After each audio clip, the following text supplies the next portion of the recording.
اللهم صل على محمد اللهم صل على محمد وعلى آله وصحبه وسلم. بسم الله الرحمن الرحيم. الحمد لله وحده والصلاة والسلام على من لا نبي بعده اما بعد.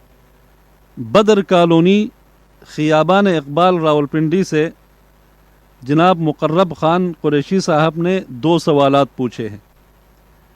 پہلا سوال یہ کہ خاندان کے کچھ صاحب حیثیت افراد ماہانہ یا سہ ماہی بنیاد پر کچھ فنڈز جمع کر کے رکھیں اور پھر کسی کی فوتگی کی صورت میں قبر وغیرہ سے متعلق اخراجات اور فوتگی والے گھر کے افراد اور ان کے ہاں آئے مہمانوں یا رشتہ داروں کے لیے اس فنڈ سے خرچ کر کے کھانے پینے کی بندوبست یا اس کا اہتمام کیا جائے تو کیا یہ طریقہ درست ہے؟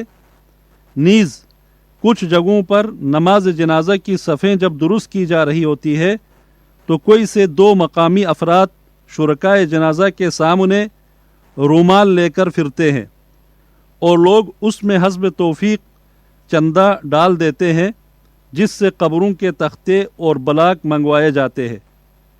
کیا یہ طریقہ شریعت سے متصادم تو نہیں؟ جناب مقرب قریشی صاحب و معزز سامعین کرام، جہاں تک کچھ صاحب حیثیت مخیر حضرات کے رضاکارانہ جمع کیے ہوئے فنڈ سے خاندان یا محلے میں فوتگی کی صورت میں مصیبت زدگان اور لواحقین کے لیے کھانے پینے کی فراہمی کا بندوبست کرنے کی بات ہے تو یہ رفاہ عامہ اور فلاح و بہبود کے کام کو ایک منظم انداز میں کرنے کی بہترین صورت ہے.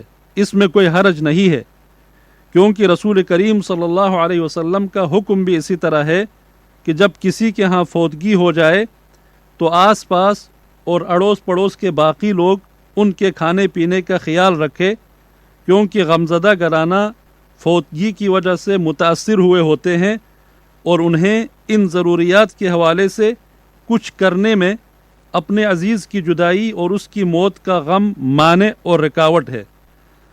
اب یہ انتظام کوئی 1 یا 2 پڑوسی یا رشتہ دار کرے انفرادی طور پہ یا کچھ لوگ مل کر کمیٹی کی شکل میں کر لے، اس میں شریعت سے متصادم کوئی بات یا پہلو نہیں ہے.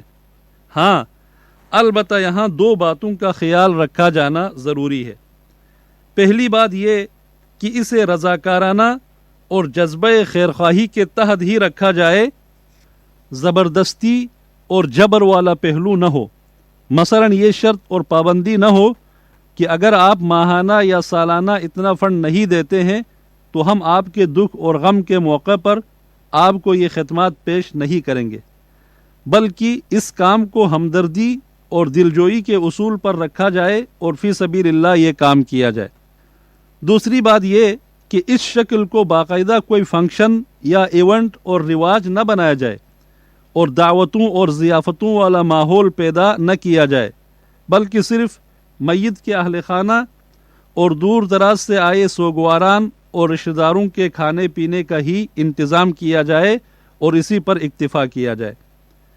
جہاں تک قبروں کے تختے اور بلاک وغیرہ کے لیے دوران جنازہ چندہ کرنے کی بات ہے تو یہ اگر شرعاً ممنوع نہ بھی ہوا تو اخلاقی طور پر اور انسانیت کے ناطے بھی کچھ مناسب عمل نہیں لگتا. قبرستان کی ضروریات کی فراہمی اجتماعی طور پر کرنا بہتر ہے، لیکن ایسے موقع پر یہ چندے کی روایت کچھ مناسب نہیں ہے، نہ سلف صالحین سے اس طرح کا کوئی طریقہ کبھی مذکور ہے. کیونکہ بہت سے شرکائے جنازہ دوسرے علاقوں اور شہروں سے بھی آئے ہوتے ہیں جن کا آپ کے علاقے کی قبرستان سے یا آپ کے محلے کی قبرستان سے کوئی واسطہ نہیں ہوتا. ان کے اپنے علاقوں کے قبرستان الگ الگ ہے. ایسے میں جب اجتماعی چندے کی صورت کو اپنا لیا جائے تو وہ لوگ حرج محسوس کرتے ہیں. لہٰذا اس موقع پر ایسا نہیں کرنا چاہیے. ویسے عام دنوں میں آپ لوگ اپنے محلے اور مسجد کی سطح پر اس کام کو کریں، یہ بہتر ہے. والحمد للہ والصلاة والسلام علی رسول اللہ اما بعد، اے اللہ اپنے خوف اور خشیت میں سے اس قدر ہماری قسمت میں کر دے جو ہمارے اور آپ کی نافرمانی کے درمیان حائل ہو جائے، اور اپنی اس قدر فرمانبرداری کی توفیق مرحمت فرما جو ہمارے لیے نوشتہ آخرت بن جائے، اور جس کی بدولت ہم آپ کی جنت میں پہنچ جائے۔ ہمیں اس قدر محکم یقین عطا فرما دیجئے کہ جس کے ہوتے دنیا کی مشکلات معمولی محسوس ہونے لگیں۔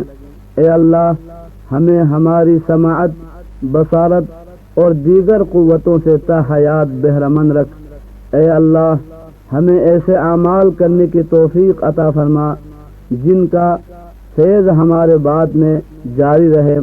اے اللہ ہمیں آپس میں محبت کرنے والے بھائی بنا، ہماری نفرت اور غصہ آمین ثم آمین۔